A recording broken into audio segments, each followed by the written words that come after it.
Suppose you're on the hottest new reality game show on TV. We'll call it Would You Eat It? The host, a man composed entirely of perfect teeth and focus-grouped hairstyle, offers you two choices. You can choose door 1, behind which is a grilled swordfish steak with a butter sauce. Or you can choose door 2, behind which is a grilled collection of everything found in 10 cubic kilometers of seawater from the North Atlantic. The host points out that door 2 might contain some lobster, and is likely to contain a much larger portion of swordfish than door 1. But the catch is that, regardless of your choice, you must eat all the seafood behind that door to win the $1 million prize. Which door would you choose? I think you'd be a fool to choose door 2. There's no telling what will be in 10 cubic kilometers of ocean. Depending on where they've sampled, you could get a sea snake, a blobfish, sea star. The dish may be poisonous or toxic. Mixed into that may be some great stuff, but you'll have agreed to eat a lot of things you probably don't want to. Now imagine that this show is about medicine. You can choose between a purified plant product, a chemical, with known pharmacological effects, or you can eat the whole plant to treat your disease. For the most part, I think it would be unwise to eat the whole plant without knowing what else you're getting along with it. And yet, millions of people make the decision to go with door number 2 because they think it's safer to eat a plant than a chemical. How many times have you heard someone say something to the effect of, "I prefer to take echinacea because it's all natural," or "I worry about how toxic medicines are, so I use bee pollen to treat my asthma"? There's something of an anti-medical, anti-science undertone to these kinds of comments. Another favorite is, "People have been using spirulina for centuries to control their diabetes." I want to give you 3 examples of natural products and the evidence about their effectiveness and safety. Along the way, we'll try to separate the wheat from the chaff about herbal cures. The first example is Taxol. And this is really one of the wonderful cases that typify drug development from natural products. It was discovered by the National Cancer Institute as part of the construction of what is called a compound library from botanical sources. These libraries consist of hundreds of thousands of vials of chemical, obtained in various ways from natural products, and represent one of the richest sources of new drug leads. Taxol was a small compound that was a very minor component of the bark of the Pacific yew tree. In some early tests of crude mixtures, the Pacific yew extract was very effective at killing cancer cells growing in a flask. That got it flagged for further analysis and purification. To make a long and fascinating research story very short and uninteresting, Taxol was finally isolated and characterized after almost 30 years of work. It's been a major innovation and a frontline drug for cancer intervention of a broad spectrum of patients and cancers. If you decided you prefer to get your Taxol from natural sources, you'd need to eat the equivalent of about 60 pounds of Pacific yew bark for a single gram of Taxol. Okay, so you're not going to do that, so you decide to make a natural extract of the bark. For that, you'll need ethyl alcohol and a derivative of castor oil, another natural product, called Chromophor EL. This is a very toxic substance and represents the dose-limiting component of conventional Taxol therapy, which is just a bark extract after all. Fortunately, researchers have developed 2 alternatives to the very toxic natural substance. They have a modified delivery system that uses albumin protein, found in chicken egg whites, to deliver the Taxol, which greatly reduces the toxicity. This formulation is called Abraxane. They've also developed a semi-synthetic form called Taxotere that can be synthesized from the more environmentally friendly English yew, and actually has a longer mechanism of action and slightly reduced side effects. In the case of Taxol, the natural product certainly kicked off a major discovery in cancer treatment, but the source material, Pacific yew bark, is a non-viable therapeutic.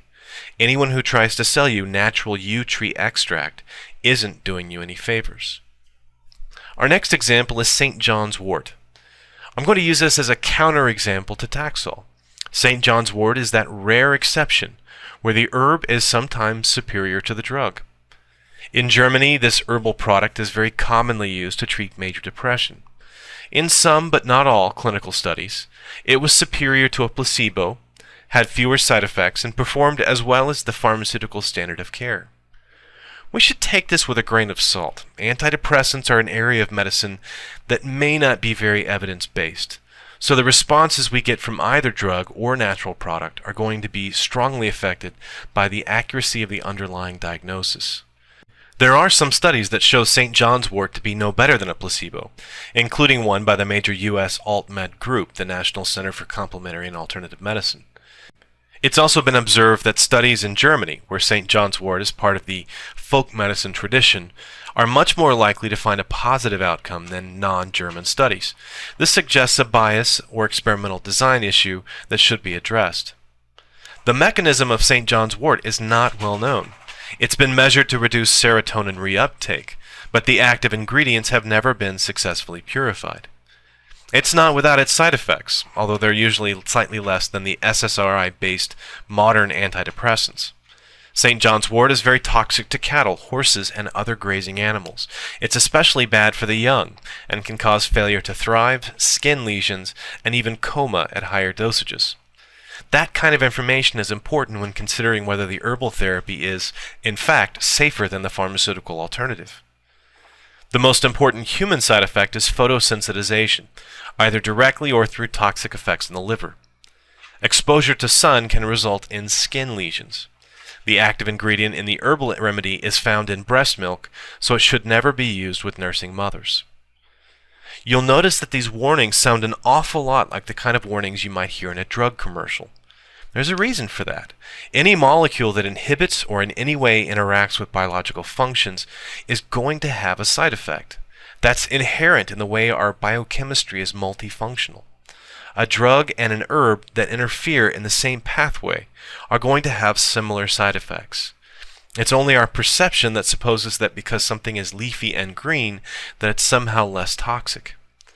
Many plants develop toxins as a defense mechanism. Those toxins interfere with normal functioning physiology. When we come along and co-opt that toxin to provide a specific kind of interference, we shouldn't be surprised that the effects can still be toxic. Red yeast rice is fermented white rice that has a coating of fungus called Monascus purpureus. It's used in traditional Chinese cooking and medicines, and imparts a red color and slightly nutty flavor to dishes, including Peking duck and red rice wine. In the 1970s, researchers extracted an active ingredient from the Monascus fungus called monocolin K. Chemical tests showed it to be chemically identical to the patented drug lovastatin, marketed by Merck as Mevacor. This was one of the key statin drugs that were shown to lower bad cholesterol and decrease risk of a second heart attack after the first one. The Merck product Mevacor was produced from a related fungus mold called Aspergillus. Red yeast rice has been very poorly studied in the US and Europe. Clearly, it has a biological effect through the monocolin K, but there are dozens of other monocolins where the effects are not known. They might be beneficial, or they might be very harmful. Unfortunately, the effective dose required is quite high. You're not going to get it in a normal Chinese diet. It must be in the form of supplements. This is why I used the analogy of the game show at the beginning of the video.